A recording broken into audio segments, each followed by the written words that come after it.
Turn to Congress, where today Israeli Prime Minister Benjamin Netanyahu addressed Republican senators in a closed-door meeting, offering a rather, blunt perspective on fracturing support for Israel and issuing a warning on the war in Gaza, saying, quote, "Even if we have to go it alone, we will not stop." To that meeting today, following Senate Majority Leader Chuck Schumer's calling for Netanyahu's removal. So how much of an issue is it that Congress is split on support for one of our closest allies in this nation? I want to bring in Professor Cornel West, who is running as an independent presidential candidate. Professor West, very good to see you as always. How are you? Always a blessing to see you, Sister Laura, straight out of Princeton University. I won't tell you the year, but let's just say it was #1. There you go. Let's leave it that way, okay, Professor?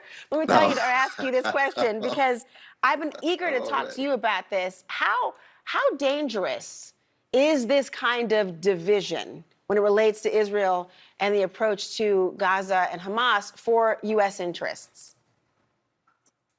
Well, I think it reflects just the level of not just polarization, but gangsterization, because we now have a political culture that's just dominated by lies and hatred and revenge. And we need some truth and some justice and some love. And anytime you talk about how you relate to the plight of both Jews on the one hand, they've been terrorized and traumatized for 2,500 years, and Palestinians on the other, who happen now to be terrorized and traumatized by the Israeli state. It's a very delicate, and it's open to explosive revenge, explosive hate. And so we've got to have a spiritual and a moral tone in talking about such a difficult moment. We hear Trump engaging in that kind of ugly anti-Jewish language, vicious attacks on liberal Jews and Jews in the Democratic Party. Well, that's par for the course. We know he's a gangster. He's done this before. It's an echo in some ways of the American First Committee. It goes back to Robert Stewart Jr. He graduated from Princeton in 1937. He was the founder of that. And it was Charles Lindbergh was there. Henry Ford was there. The latter two received 1938 the German Eagle Medal from Hitler. And Henry Ford is invoked in Mein Kampf, Hitler's text, in an admirable way. Hitler had a picture of Henry Ford in his office. Meaning what? This is dangerous stuff. This is organized hatred tied to the kind of politics that we have. And we just need to be very honest about this. Schumer made a very important move, pivotal move. But even Schumer, he didn't really talk about the suffering of the Palestinians. It was still very much about Jews. It reminds me of the Confessing Church in Germany, where they talked about the Christians in Germany, didn't say a mumbling word about the Jews being attacked because they were concerned about the purity and the concern of just Christians. Thank God for Dietrich Bonhoeffer. He criticized that as a Christian. Most Christians did not.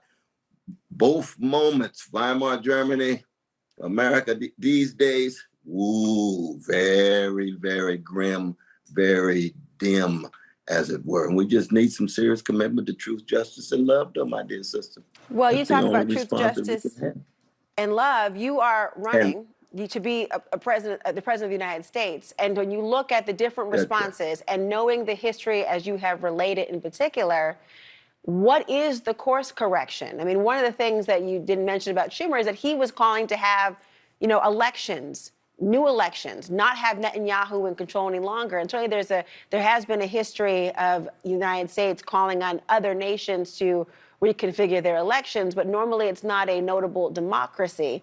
What did that moment mean to you?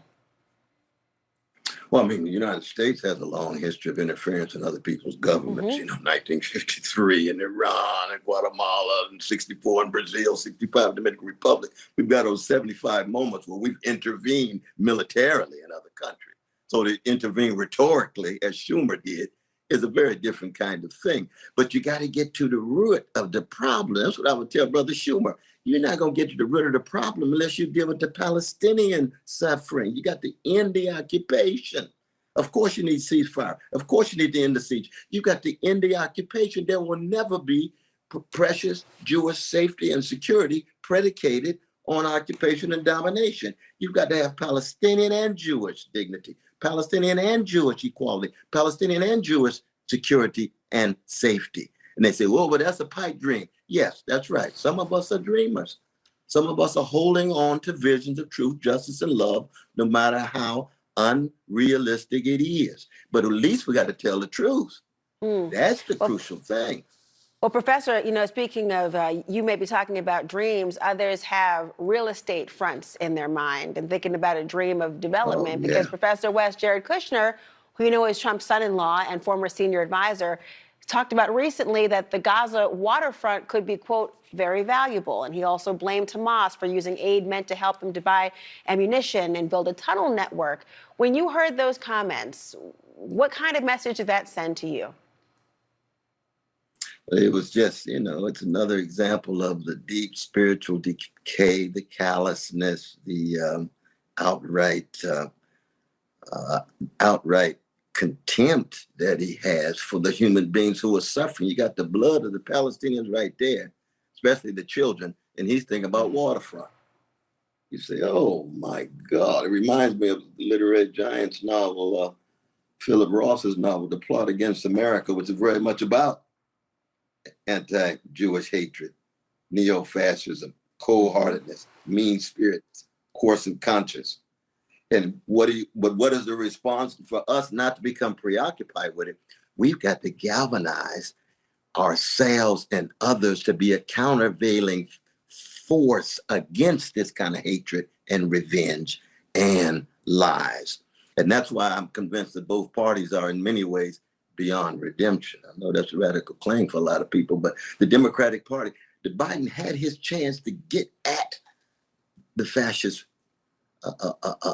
presence of a Trump, but he couldn't do it. He couldn't speak to issues of poverty. He couldn't speak to the issues of working class strong enough. He couldn't support Black voting. Even he had a chance to even push through the John Lewis bill. All he had to do was suspend the filibuster and put pressure on Manchin. He wouldn't do it. He said that wasn't a priority.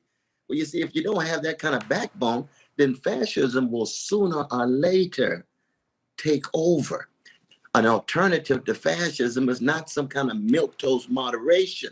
You have to have an alternative vision, alternative structures, alternative way of engaging the world. And that's the sad moment that we're in. If all we have is Biden, in the face of this escalating organized greed and institutionalized hatred, which is what neo-fascism in part is, the rule of big military and big business, you scapegoat the most vulnerable because you won't confront the most powerful. That's Trump's neo-fascist project, right? And he's very honest about that. He's been consistent. Well, Professor, he's been a gangster for a long time. I don't want to cut you off, excuse me, but when you talk about the alternative, you think about the ways, it's due to be a Trump-Biden matchup. And I know you take issue with both the Republican Party and the Democrats as well, both Trump and Biden. You are running as an independent candidate. And as I understand it, and you talk about, there's a disruptive nature that people assume that a third-party candidate will have. And oftentimes they believe that a third-party candidate will actually benefit the Republican nominee more than it will benefit the Democrat who is running.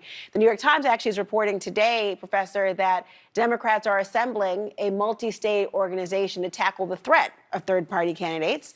I wonder what would it mean to you if your run was not successful for your own presidential bid and instead helped to elect Donald Trump? Well, one, as you know, 38% of our fellow citizens don't vote at all. I'm spending a lot of time with him to bring them in. 62% of our fellow citizens who vote third party or independent candidates say they would never, ever, ever vote for Biden or Trump. But I just find it interesting. You get a Democratic Party with Biden and Harris, and they say they want to redeem the soul of the nation. Then they enable genocide in Gaza. They want to save democracy, but they want to cut off democratic voices so that people don't have choices other than themselves and Trump. Well, I come from a Black focus, lift every voice. That's what democracy is about. It's about free speech. It's about people lifting their voices. If Biden can't make a case, people are not going to vote for him. He doesn't own anybody's votes.